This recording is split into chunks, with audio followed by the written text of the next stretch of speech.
Merhaba, ben Fadime. Kanalıma hoş geldiniz. Bugün sizinle kışın çok sık kullandığım, boyunluk olarak kullandığım veya herhangi bir bluzumun üzerine geçirip yaka gibi kullandığım veya daha çok da başıma geçirip önden şöyle boğazıma getirip bir başörtü gibi kulaklarımı, boynumu koruduğum, yağmurda, rüzgarda benim çok sevdiğim bir boyunluk ile karşınızdayım. Bu boyunluğu ben 3,5 numara şiş ile ve incecik angora yün ile ördüm. Çok incecik bir doku oldu, yumuşacık bir doku oldu ve çantamda da taşımam. Hatta bazı kıyafetlerimin cebine bile sığması benim için çok büyük avantaj. Her dakika takmana gerek yok. Sıkıldın diyelim, çıkar çantana cebine, hemen kaldır bir kıyafet. Özellikle de siyah kıyafetlerle giydiğimde sanki onun da bir parçasıymış, yakasıymış veya kapüşonuymuş gibi durduğu için de ayrıca bir şıklık katıyor. Şimdi bu kıyafetimi nasıl ördüğümü hemen anlatmak istiyorum. Ben şu an 3,5 numara şişimi bulamadığım için size 4 numara ile ve beyaz bir ip ile göstereceğim. Bu angora bir ip değil, akrilik bir ip. Beyaz olduğu için tercih ettim. Hemen anlatarak başlıyorum arkadaşlar. Ben burada 3,5 numara şiş ve ince angora ile 90 ilmek atmıştım. 90 ilmeğimi de istediğiniz şekilde atabilirsiniz. Bugün de klasik yöntemini göstereyim. Baş parmağıma ve işaret parmağıma ipimi aynı yönde sarıyorum. Böyle sardım. Bunu da böyle sardım. Aynı yönde sarıyorum ve içinden ilmek alarak baş parmağımla çevrelediğim ipin içinden şişimi geçirip işaret parmağımdaki ipi çekerek ilmek alıyorum ve böyle şişimi, ilmeklerimi diziyorum. Ve şurada da bolluk olmasın diye ben genelde bir tane de şöyle düğüm yapıyorum. Ve sonra başlıyoruz örmeye. Şiş örgüsü örmeyi öğrendiğinizde yapacağınız ilk iki işlem şişe ilmek atmak ve düz örgü. Haroşa her iki yönden de hem örgümüzün yüzünden hem de tersinden aynı şekilde düz örerek veya ters örerek, ben düz örgüsünü anlatayım kimsenin kafası karışmasın. Yeni başladınız diyelim. İlmeğimizi içinden şişimize geçiyoruz. İpimizi şişimize atıp yeni bir ilmek oluşturup şişimizi çıkarıyoruz. Haroşa bu kadar kolay arkadaşlar. Şimdi birinci sıramızı örüyorum.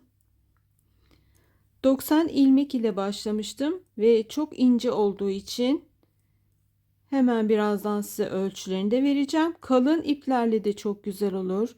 Tüylü iplerle çok güzel olur. Ana kuzusu gibi veya tavşan ip gibi iplerle de çok güzel olur. Özellikle çocuklarınızı örmenizi tavsiye edeceğim. Çünkü çok kullanışlı.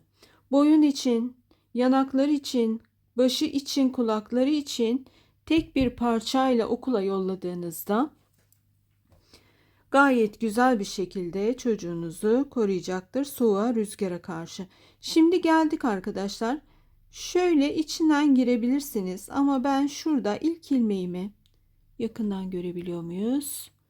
İlk ilmeğimi şöyle şişimle giriyorum. Arkadan girdim, aldım. Bu ipimi şişimin arkasına atıyorum ve yine aynı şekilde düz örerek haroşamızı oluşturuyoruz. İki sırada bir oluşan şu görüntüye haroşada diş deniyor ve genelde haroşa örerken o dişler sarılıyor. Yani iki sırada bir diş oluşuyor ve o dişler sayılarak da örneklerin kurulması kolaylaşıyor. Şimdi böyle iki taraftan da örüyoruz. Bir sıra daha ördüğümde daha net anlayacaksınız.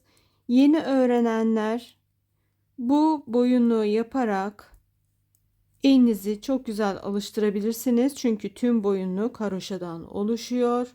Yine geldik başa. Yine şişimle tersten giriyorum. Çıkarttım ilmeğimi, ipimi arkaya attım.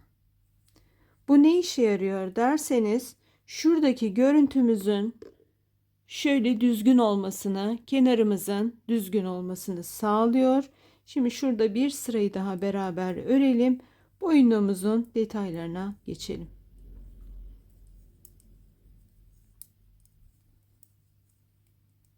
Hep aynı şekilde atıyorum.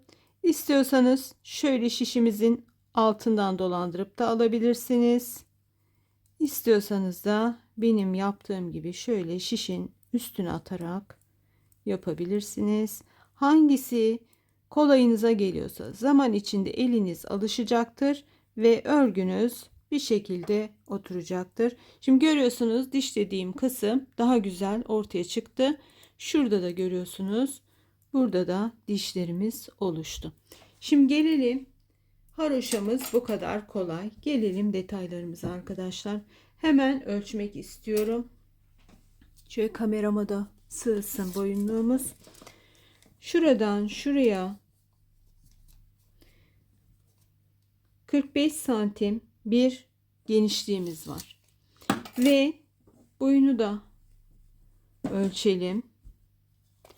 Boyumuzda burayı herkes baş ölçüsüne ve başında ne kadar genişlikte dursun istediğine göre ayarlasın. Uzun parçayı örelim. Ayna karşısına geçip bir tel yaparak veya göz kararı işaretleyerek yapabilirsiniz. Bu kısmı da ben 30 çarpı 2 60 santim örmüşüm arkadaşlar. Ve şuradaki detayımız da görüyorsunuz. Angora ipi 2-3 kat yaparak zincir çektim. Tığımız ile zincir çekiyoruz ve zincirimizin iki tarafına birer düğüm atıyoruz. Burada da bir düğümümüz var. Daha sonra iki tarafı da kesiyoruz birazcık pay bırakarak. Şuradaki bölümde o kadar kolay ki. Şimdi gösteriyorum hemen size. Buralarda yuva bile yapmadım.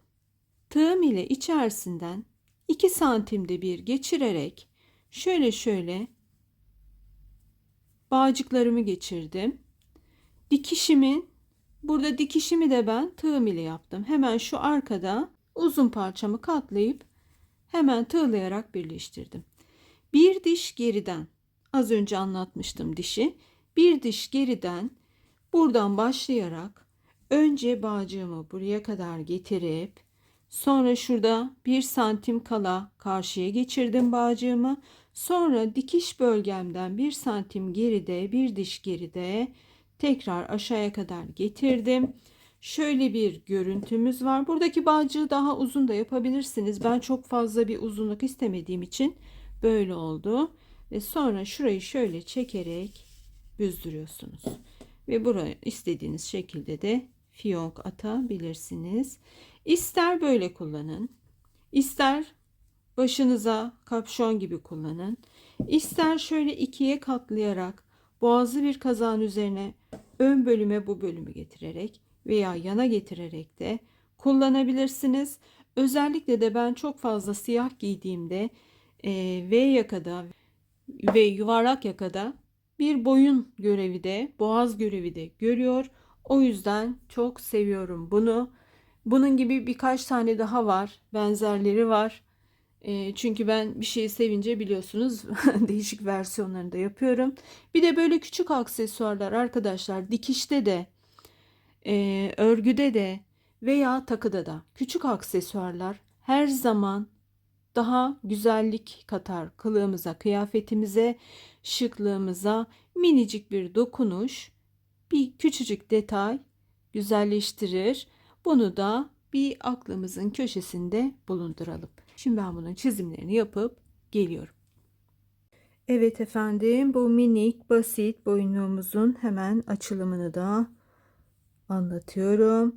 Boyunluk ve kapüşon başlığı ile başlıyoruz. İpim ince angora yün idi. Şişim 3,5 numara idi. Tığım aradaki birleştirme noktasını ben ilmek kaydırmayla yaptım. İstiyorsanız dikebilirsiniz. Birleştirdiğim noktada tığım 3 numaraydı. 100 grama yakın bir ip kullandım. Birazcık da parça kalmıştı elimde. Bu da benim yine sarma ip olarak aldığım bir yün idi. Markası yok. Ve şurada da ölçülerimiz var. 45 santim eni, 60 santim boyu.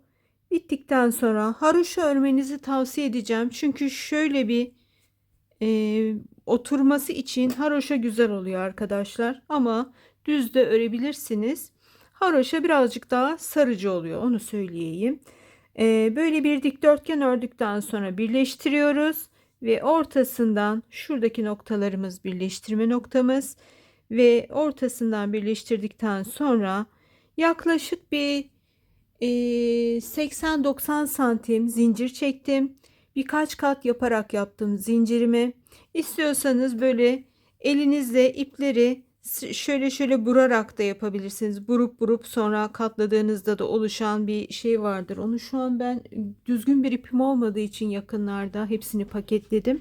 Gösteremiyorum ama bir ara aklımda olsun, onu da anlatayım size. O da çok kolaydır. Yeni başlayanların işine yarayacaktır. Daha sonra buralardan tığımın yardımıyla geçirdim.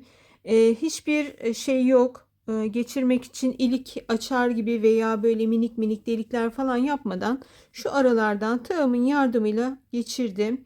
Çok da kalın yapmayın o yüzden. 2 kat 3 kat yeterli olacaktır. Daha sonra geçirdikten sonra da göz kararı şöyle bir büzdürüp nasıl olur diye baktıktan sonra düğüm atıyoruz ve birer santimden de kesiyoruz zincirimizi.